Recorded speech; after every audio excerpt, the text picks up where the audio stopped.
The FinCEN Corporate Transparency Act is brought to you by Libras Connect. We are a business consulting and tax preparation company. Let me go ahead and make sure my slides can share. Can everybody hear me clearly?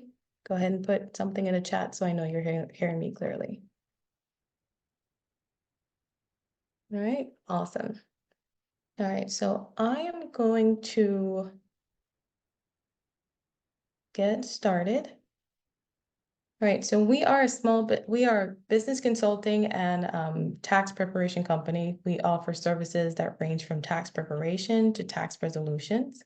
Our consulting services range from setting up a complete business setup all the way to a business assessment or employee training. Today I decided to do this video, this webinar, so I can have it as a video for new and existing clients to learn about the Corporate Transparency Act. All right, so let's get into it. All right, so these are our services here. We do tax prep, resolution, business consulting, bookkeeping as well. All right, so about the FinCEN Corporate Transparency Act, a little bit about FinCEN. FinCEN stands for Financial Crimes Enforcement Network. They are governed by the U.S. Treasury. This is the information we have here from FinCEN's website. They were established in April of 1990. All right. Based on their website, what they're saying is many companies are required to report FinCEN information about their company, and the reporting started on January 1st, which was New Year's Day. And it's essentially just to give them information about your company, who owns the company, where the company is located, and things of that sort. All right, so a lot of people ask, what is the Corporate Transparency Act about? Well, for FinCEN, the goal is transparency. It's to tackle money laundering, tax fraud, and locating shell companies and other illicit activities. So if you've ever watched, if you're not familiar with what I've just said, if you've ever watched a movie and you hear them say stuff like, having shell companies and having money in maybe Cayman Islands or something like that, that's essentially what FinCEN is trying to do. They're trying to make sure there's transparency and they know what's going on with accounts. All right, so to the next slide. I will go on the website. FinCEN's website is fincen.gov/BOI, and that will take you to the beneficial ownership filing. All right, so let me check in here to make sure everybody's clear. Do we have any questions? All right. All right. All right, so I don't see any questions yet, but if anything's not clear, go ahead and put something in the chat, okay? Or the Q&A section. All right. All right, so when do you file? So the rules are effective January 1st of 2024. So effectively, anyone can file at any time. But more specifically, if your business was registered before January 1st of 2024, so if it was registered from December 31st and prior, then you have 1 year to file. You have up until January 1st of 2025 to file. If your business is registered anytime after that, so once it's registered in this new year, you have 90 days from the day of registration to file your business information with FinCEN. All right, so let me know if you have any questions and I will keep going. All right, so just going back over everything, you have 1 year to file. 1 year from January 1st to file if your business was in existence prior to the new year. If it's in existence during or after the new year, then you have 90 days to file. Another notable mention is that once you have filed, if there are any changes to your business, let's say there's an additional owner or you changed something about the business, then you have 30 days to make this update with FinCEN. All right. Let me know if you guys are still with me. All right. All right. So we're going to talk about the penalties. The penalties, I know I've seen a lot of videos online, and they're saying, oh, you're going to get arrested if you do not file. These are the actual penalties based on FinCEN's directive.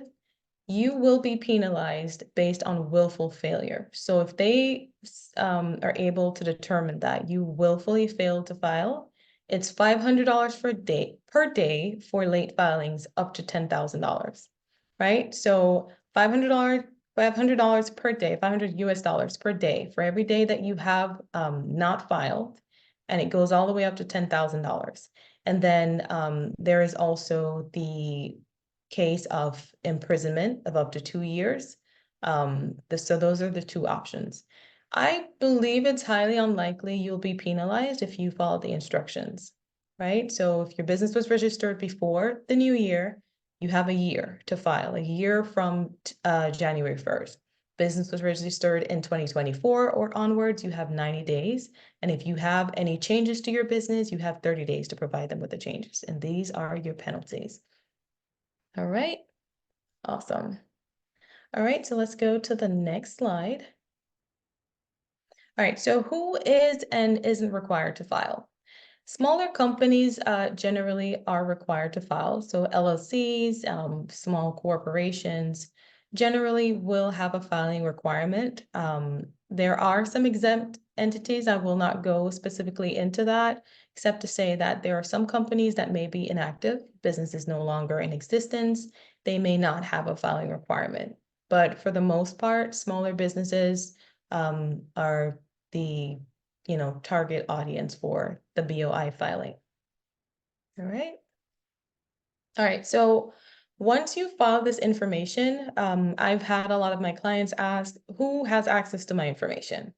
All right. So based on the information I found, government agencies, law enforcement, intelligence agencies, financial institutions, including banks, and state level agencies. So these are the entities that will have access to your information. So if let's as I'm saying, it's about transparency. So if there's anything that seems off and they want to do checks and things of that sort, these are the agencies that will primarily have access. Give or take a few more agencies that are not listed here. All right. Any questions? Let me know. I will keep going. All right. All right. So let's talk about the information that will be required to file, right? So there are three parts to filing. There's the business information, there are the beneficial owners. A lot of people are confused by beneficial owners, just essentially the persons who have some control in the business, the decision makers, the investors. So all those people the information from those persons need to be on it, and then the company applicant. So for all businesses registered in 2024, the registered agent or the person that does the filing, their information has to go on the BOI filing report. All right, so let's go into the three. For business information, of course, you're going to need your business name. If you have an LLC and you have a DBA name, that as well. No PO boxes. You need an actual physical address. The EIN number for the business, the state information where the business was filed, and the beneficial owner. Some information from the beneficial owner will be on the business information. And then let's go to the section that says beneficial owners. These are the decision makers and the investors. They have the grammar error there, but they have ownership or control over the business. And the information that's required for these people: full name, date of birth, address, ID, ID meaning driver's license, passports, state IDs. If the person is a foreign individual, a foreign passport should be sufficient. While you're doing the application, you can and you will get a FinCEN ID that's assigned to you. That ID is pretty important because you may need to use it if you register another business, right? So while you're in the process, you will get a FinCEN ID. All right, so let me do a touch base here to see if there are any questions. All right. Right, and then let's go back. And then company applicant. The company applicant, as I said before, is the person who files for all businesses registered on or after 2024, January 1st, 2024. So the company applicant is going to be an important person. So you'll find that now a lot of companies or persons who used to do business registrations, they're probably going to tone down on it because their information needs to go on the company applicant, and there's a lot of liability with that. So you may require a lawyer in some cases if you are not able to do this yourself. All right, let's go to the next step. All right, so I was told that you may need a login.gov login to get in there. And this, I believe, is a form of validation, part of the validation process. So if you're not familiar with login.gov, I believe there's some government entities that use it. This is kind of what it looks like, and I'll go into it as well once I'm finished with these slides and share my screen with you. But you can create an account, you can sign in, and then you'll have access to like reset passwords and things of that sort. Right, and we have another slide here with the login.gov. You can change your email, update your information. This is my login.gov. So this is what the screen looks like when you sign in and have an account. Let me go back so you can take a good look at it. All right, and then let's go to the other one. This is the dashboard for login.gov. All right, so I'm going to give you guys some tips and warnings before I get into what the whole application process looks like. Tips and warnings start with you may need to create an account with login.gov. It takes about 10 minutes about 10 minutes to set up to do your BOI filing, your beneficial ownership report. It takes about 10 minutes, give or take a couple of minutes. Another tip I have for my clients and persons who are here in this webinar is you have to look out for scammers. Already there are so many posts on the internet, fear mongering and doing all that. You have to look out for scammers. Not everybody that comes in a authoritative or informative way are trustworthy. So you have to do your due diligence. If you get any email or mail that you aren't aware of, and you know right now that you're within the time frame to file, you don't need to file right away, then be mindful of anything you click on, any QR codes you scan, because if you don't expect anything from FinCEN, it's very unlikely they're going to send you anything about your login if you don't have a login yet. Okay, so be very careful and mindful of scammers who may steal your information during the whole process of the BOI filing. All right, some more tips and warnings. If you are in doubt, I highly recommend you seek professional help because you do not want to mess anything up, right? You want to make sure the information is entered correctly the first time. And then the website is FinCEN, FINCEN.gov as in Victor /B as in boy OI. And I will email the link to this video to you.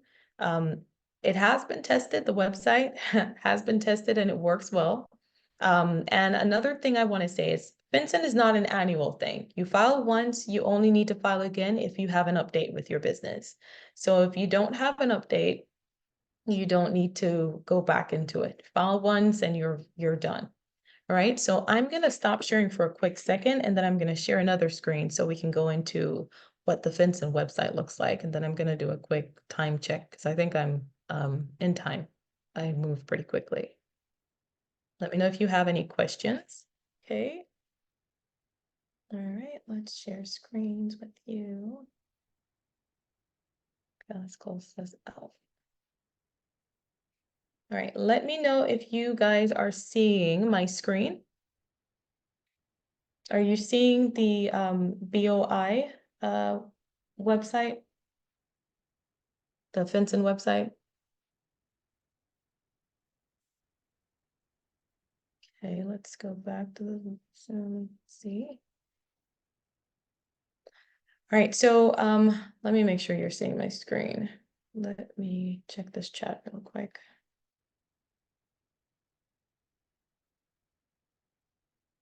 Let me know if you're seeing the screen so we can quickly go over this so you can get back to your Saturday. Let's minimize this.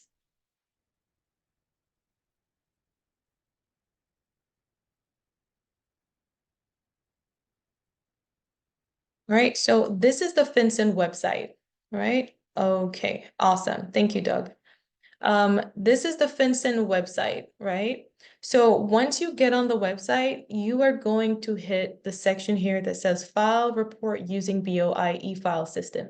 You click that, and the next step is you're going to click right here where it says Get Started. Under the section that says Beneficial Ownership Information Reporting. You hit Get Started.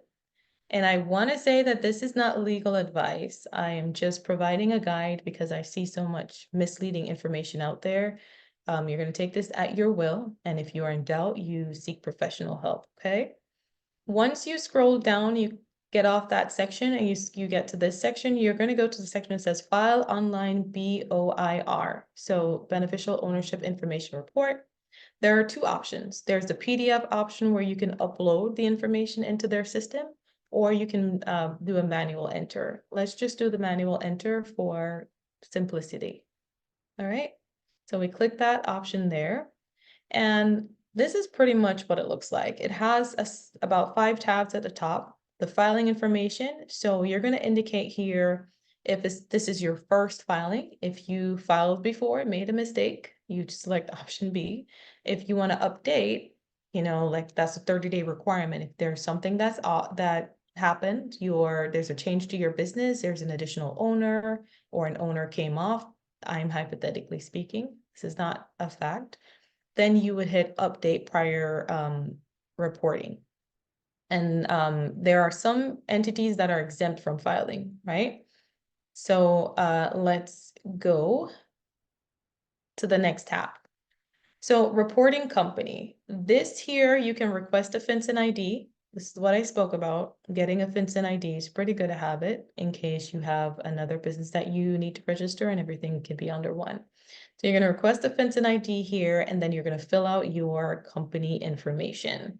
This is specific to you, so I will not speak much on it. It's just asking for your current address, the tax ID, the country or jurisdiction information there, and then like the company legal name, and then any DBA name that I discussed. And then the next section is company applicants. Company applicant is what we discussed before, the person that did the application. If you notice here, it will say, if you're in doubt, it has a section here that says, need help. So you can read these instructions here if you're not sure, but essentially the company applicant info would go there. And once you fill all that out, then we're going to go to the section that says beneficial owners. Beneficial owners are essentially the decision makers of the company, whether their names are on the business or not. So sometimes you'll have investors. Their information should go on there. If there's an owner or two, their information would go on there as well. If a child's name is on the business, then you would, do and follow the instructions. It says here, parent or guardian information instead of a minor child. All right, and under beneficial owners, same procedure, enter your information. There, your address, no PO boxes is what I was told. That pretty much is it. And then after that, you're going to go to the section that says submit. It wants to make sure you're human. So you're going to use the captcha here and complete it properly. And that is it. It's not a difficult thing to complete.